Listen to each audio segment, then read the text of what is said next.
Teman-teman, ini 4 kios saya jadikan satu ya. Jadinya ini proses selama hampir beberapa puluh tahun ya Pak Joko. Ya. Jadi semua itu tidak langsung breng. Jadi semua itu butuh proses teman-teman, karena kita itu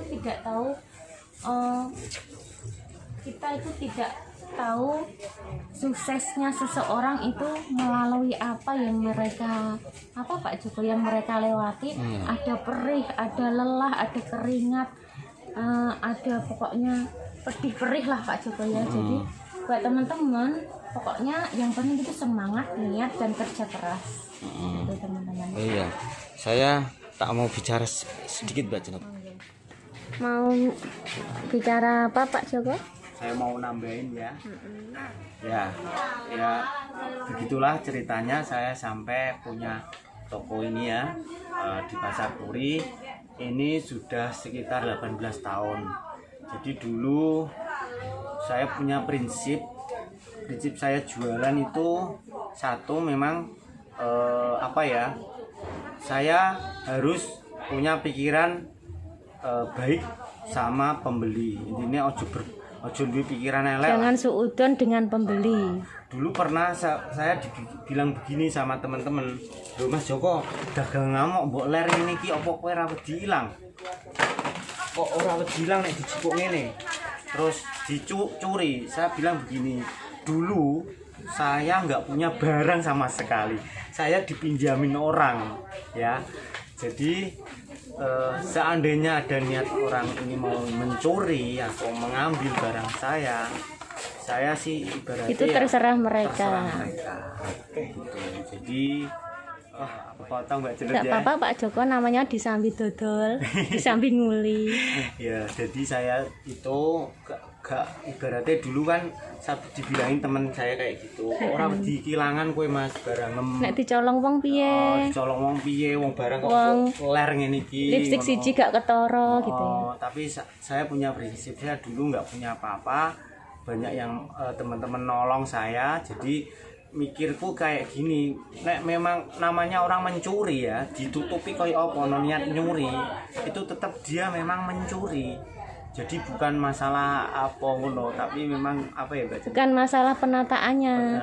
Tapi jika memang orang itu sudah niat mencuri, yang mencuri, tapi kadang gini, ya kan diwai kesempatan Pak Joko kan gitu. Ya intinya kita berpasrah saja ya Pak, karena semua barang ini juga ibaratnya hanya titipan, bukan milik kita. Jadi misal orang niat mau mencuri karena ada kesempatan, itu anggap saja kita sebagai sedekah ya Pak. Saya sering dulu sering lah nemuin kayak gitu, itu pun saya tidak marah. Gitu.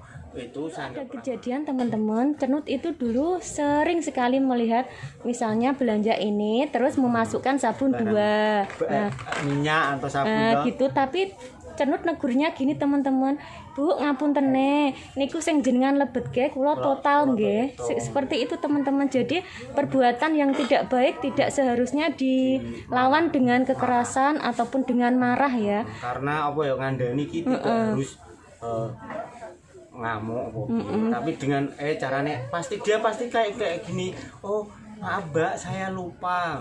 Soalnya apa, kita kan di sini di pasar, walaupun itu disengaja, tapi kan seenggaknya jangan dihardik ya Pak. Namanya juga sama-sama manusia, kita punya cara sendiri untuk menyadarkan seseorang gitu. Ya, ngandani kan tidak harus ngandani tidak harus dengan kekerasan. Soalnya ya, apa, saya takutnya nanti suatu saat dia dendam atau kalau dicarakan begitu kan, "Oh maaf Mas, saya lupa." Itu kan saya sebetulnya ibaratnya ki gak dibaleni meneh. Nanti dia pasti kesini lagi dengan apa ya, kalau dia kesini lagi dengan sadar lah. Kalau memang dia nggak kesini ya berarti wes sudah ini Mas, itu sudah kebiasaannya seperti itu. Tapi kalau dia kesini berarti kan dia sudah sadar, oh nggak apa-apa Bu ya. Oh ternyata bakule kok nganu yo. Saya tidak harus mungkin dengan kok mbok colong iki karep ngene ngono. Karena akan ada Pak Joko kejadian mencuri apa di pasar bisa sampai diudani, dikelilingkan ya Pak. Kalau saya sih prinsip saya gitu, ngandani kan tidak harus kita harus marah. Dan itu dulu sering sekali, sering banget. Entah minyak, entah Soalnya, lipstik. waktu dulu kan memang pembeli ini banyak Mbak yang Sebelum ke pasar, Covid ya. yang pergi ke pasar. Sekarang kan swalayan, terus supermarket kan Minimarket banyak sekarang banyak. sekali. Jadi pokoknya teman-teman intinya kayak gitulah prinsip saya jualan. Kalau saya ini ada lagi prinsip saya ya, jualan seandainya sabun ini sama harganya, saya Kenapa pembeli datang ke sini? karena dari dulu saya menanamkan bukan masalah keuntungan tapi pelanggan Silaturahmi ya Pak, golek langganan. langganan. Kalau ibaratnya gini, seandainya kita tidak bisa nggak murah sabun iki anjing ning kono wis regane tertera toh. Setidaknya Setidaknya kita bisa berbuat ramah ya Pak. Bagaimana caranya besok ndekne moro neh? Dengan cara Itu diguyoni. prinsip saya. Tak Caranya Pak guyoni, Joko apa? Tak guyoni wis ibaratnya tak layani dengan guyonan ngono. Oh, cah kok wonge nganu dadi ning pikirane ning kono wae lah. Walaupun ora murah kan wonge ramah. Ngono. Nah, itu prinsip saya. Intinya seperti ini teman-teman. Sabun di sini 3,5, di sana 3,5. Tapi kenapa milih datang ke Pak Joko? Karena satu jualnya kekeluargaan, guyon, banyol. Sering banyol, sering guyoni kayak gitu. Jadi walaupun Berarti pelayanannya ya Pak? ya utamakan pelayanannya. Tidak walaupun harganya sama tapi pelayanannya beda, insya Allah dia pasti kembali ya. Karena walaupun ini sebelah toko pada tutup, tapi alhamdulillah toko saya masih Selalu buka. Selalu buka ya. Itu aja. Jadi prinsipnya satu lagi, untung sidik gak apa-apa ya Pak. Jadi jangan mengejar untung banyak. Untung sidik lah Bapak. Seandainya kita barang ini satu nggak untung kan Nanti diganti untung lainnya. gitu. Jadi teman-teman harusnya bagaimana cara kita berdagang yang baik itu kalau saya terapkan kayak gitu. Kak, ada lagi yang seperti ini Pak Joko. Misal sabun 2.000, orangnya minta 1.500. Orangnya ki wis sepuh banget. Mbak, uangku cuma segini, pripun? Ya ndak apa-apa, Cenut memang ngasih. Ndak apa-apa, Bu, monggo lah. Siapa tahu nanti besoknya kan dia datang lagi. Karena apa teman-teman? Karena gini teman-teman, orang itu juga kadang butuh banget tapi mungkin uangnya mepet ya. Jadi kita berjualan bukan sekedar cari untung, rugi pun kita lakoni ya. Karena kalkulatornya Allah itu luar biasa sekali ya Pak Joko. Oke teman-teman, itu tadi sedikit kisah, sekelumit kisah yang mungkin banyak yang nggak tahu ya. Banyak yang tidak tahu seperti apa masa lalu kita yang dulu itu susah, sedih, perih, tetesan keringat darah dilakoni.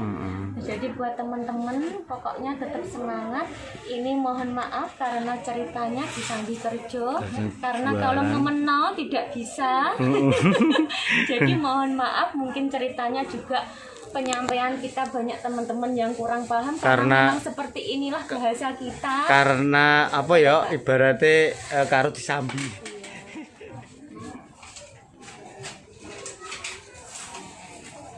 Maketi wedak Mbak Cenut. Iya Pak, ini lanjut marketing lagi Pak Joko. Mbak Cenut nyambi. Ini tadi baru dapat packingan 3 sudah digegeri Pak Joko sama nyambi. Lah mumpung saya libur ya Mbak Cenut. Sama nyambi ngedoli uang belanja ya Pak. Iya ya. Jadi buat teman-teman mohon dimaklumi ya. Pokoknya buat teman-teman selalu semangat.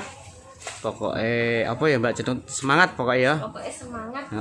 Karena sesuatu di dunia ini tidak ada yang tidak mungkin asal kita mau berusaha dan berdoa, ibadah jangan sampai kalian melupakan, oke? Ya gitu aja. Pokoknya jangan lupa sayangilah keluarga atau orang tua kita karena doa mereka sangatlah manjur buat perjalanan hidup kita. Bahagiakan keluarga dan orang tua kalian. Insya Allah kalian akan dibahagiakan. Dan satu lagi pesan cenut teman-teman, berbuat baiklah kalian kepada orang lain karena sesungguhnya kalian menolong diri kalian sendiri ya. Jadi dengan seperti itu Tuhan pasti memberikan sesuatu yang lebih indah nantinya ya. Oke, salam dari kami ya teman-teman. Dari keluarga Cenut. Assalamualaikum. Waalaikumsalam.